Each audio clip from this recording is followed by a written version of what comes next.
because the world is using our currency.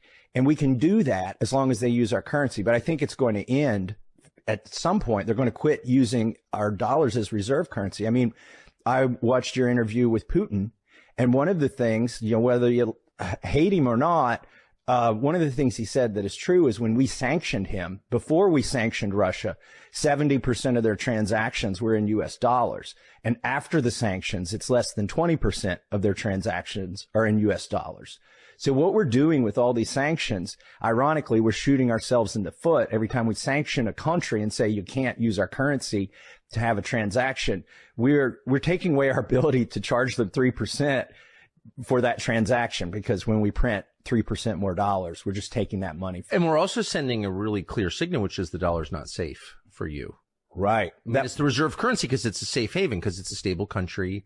It's the most stable country in the world, and we're not going to weaponize the dollar because that would be shooting ourselves. But suddenly we are.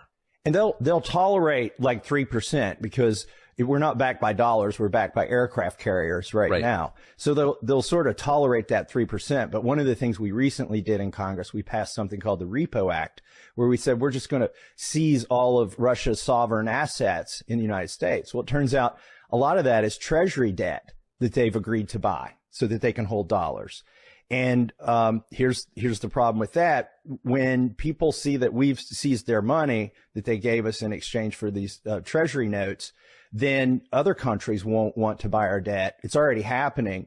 And the price of a long-term bond that the Treasury puts out it's already gone above 4%. It's like over 4.5%. And they don't want to buy them anymore because, we probably wouldn't seize Great Britain's assets, but I could see us seizing China's assets. That seems like theft.